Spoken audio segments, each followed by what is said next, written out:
Hello everyone, मैं Amit Tiwari for अमिततिवारी.net और ये है एसईओ गैराज सीरीज का नया एपिसोड। एसईओ गैराज सीरीज में हम आपकी रियल वर्ल्ड एसईओ प्रॉब्लम्स का प्रैक्टिकल सॉल्यूशन लाते हैं। आज के वीडियो में आने वाले सारे सवाल amittiwari.net/SEO-garage पेज पर जाकर पूछे गए हैं और आप भी अपनी एसईओ रिलेटेड इश्यूज प्रॉब्लम्स को पूछ सकते हैं और हम जवाब देने की कोशिश करेंगे। कोशिश वर्ड इसलिए यूज कर रहा हूं क्योंकि सवाल बहुत ज्यादा हो जाते हैं और वीडियो का टाइम लिमिटेड होता है, इसलिए हम हर वीडियो में ज्यादा से ज्यादा डाइवर्स सवाल लेने की कोशिश करते हैं जिससे अलग अलग टाइप की प्रॉब्लम्स को कवर किया जा सके।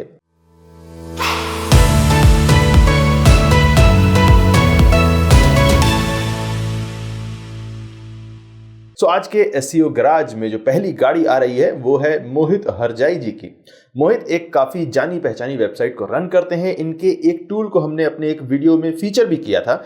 मोहित, आपका शुक्रिया फ्री में एक यूजफुल टूल बनाने के लिए। मैं उसका नाम नहीं डिक्लेयर करूंगा बिकॉज आपने प्राइवेसी ऑप्शन को ऑप्ट इन किया हुआ है, बट आपका शुक्रिया। और आपकी प्रॉब्लम जो है वो ये है कि इनकी वेबसाइट में एडसेंस का hacking content policy violation issue आ रहा है। एडसेंस की हैकिंग कंटेंट पॉलिसी काफी वेग है। इस पॉलिसी की जो एग्जैक्ट लाइन है वो ये है कि promotes any form of hacking और क्रैकिंग एंड और provides user with instructions, equipment and software that tampers with और provide unauthorized access to device, software, servers, websites. कोई भी ऐसा पेज जो किसी डिवाइस, सॉफ्टवेयर, सर्वर और वेबसाइट्स का अनऑथराइज्ड एक्सेस देने का टूल, तरीका, सॉफ्टवेयर देता है वो हैकिंग कंटेंट पॉलिसी को वायलेट करता है। आपके दूसरे स्क्रीनशॉट में जो आपने यूआरएल दिखाया है वो है YouTube थंबनेल डाउनलोड पेज का। And guess what, YouTube videos को डाउनलोड करना YouTube के टर्म्स एंड कंडीशन के खिलाफ है। YouTube वीडियोस और YouTube वीडियोस की थंबनेल डाउनलोड करने की फैसिलिटी देना हैकिंग कंटेंट पॉलिसी का वायलेशन हो सकता है। YouTube ऑब्वियसली इस तरह की सर्विस देने वाली वेबसाइट्स के अगेंस्ट केस नहीं करता है, कोई लीगल एक्शन नहीं लेता है, बट कर सकता है और ये एक रीजन हो सकता है आपकी साइट पर ये इशू क्रिएट होने का। आप ऐसे यूआरएल्स को हटा दें अपनी वेबसाइट से और एडसेंस फोरम में जाकर अपील करिए, आपका इशू सॉल्व हो जाएगा। इसके बाद है सवाल सईद जाफर जी का। सईद जी की वेबसाइट पर एक यूआरएल में डबल स्लैश इन यूआरएल इशू आ रहा है।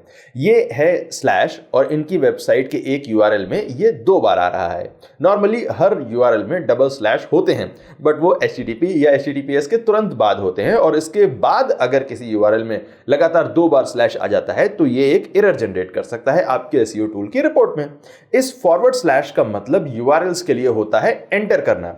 लाइक एक यूआरएल है example.com/category/page1, तो इसका मतलब हुआ कि example.com वेबसाइट के सर्वर की कैटेगरी के फोल्डर के अंदर पेज 1 है, वहां तक जाना है। नाउ अगर यहीं आप example.com/category इसके बाद डबल स्लैश पेज 1 कर दें तो इसे SEO tools double slash error बोलेंगे क्योंकि यहां पर 2 स्लैश आ गए हैं। अब एक ही डायरेक्टरी में 2 बार एंटर नहीं किया जा सकता है, सो ये डबल स्लैश वाला यूआरएल ओपन होगा नॉर्मली। नॉर्मल ह्यूमन विजिटर को कभी पता भी नहीं चलेगा कि यहां पर डबल स्लैश है। तो आप पूछ सकते हैं कि जब इससे कोई फर्क नहीं पड़ रहा है तो एसईओ टूल्स को क्या तकलीफ हो रही है? वेल, रीजन ये है कि ये डबल स्लैश वाला यूआरएल सिर्फ एक स्लैश के साथ भी ओपन हो सकता है और जब एक ही पेज 2 यूआरएल से ओपन होता है तो कौन सा इशू आता है? तो याद करके बताइए, मैं 10 सेकंड वेट करूंगा। हो गए 10 सेकंड? याद आया? नहीं आया।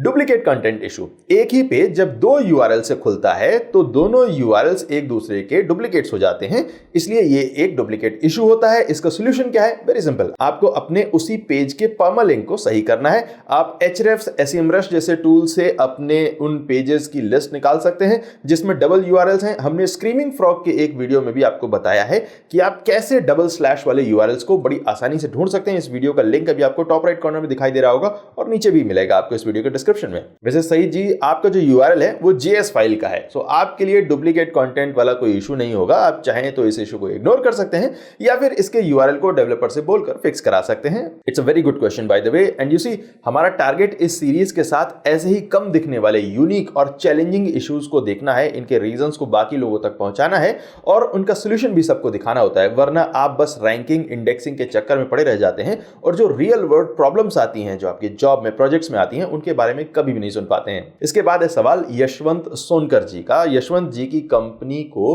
कंट्रीज नहीं बल्कि कॉन्टिनेंट्स में रैंक करना है। सो इनका क्वेश्चन है कि सब डायरेक्टरीज या CCTLD में कौन सा तरीका इन्हें चूज करना चाहिए। यशवंत जी, ये सारे तरीके यूज करके इंटरनेशनल SEO में हम गूगल को बताते हैं बेसिकली कि फला पेज किस लैंग्वेज और किस रीजन के यूजर्स के लिए सही रहेगा। यहां पर हम टेक्निकली रीजन वर्ड को यूज करते हैं, बट रीजन का मतलब यहां पर कंट्री रहता है।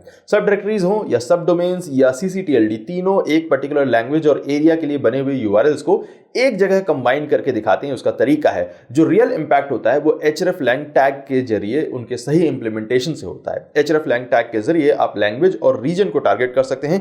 कंट्री TLD एक काफी हल्का सिग्नल होता है। सो ऐसा नहीं है कि अगर आपकी जो वेबसाइट है उसका डोमेन .in है तो वो नेपाल में रैंक नहीं कर सकता है। अगर कंटेंट ठीक है, लैंग्वेज सही सेट है, जो hreflang टैग है वो आपने सही से सेट किए हैं तो वो रैंक करेगा। इसके बाद सवाल है हमजा सईद जी का medical web page schema data के बारे में।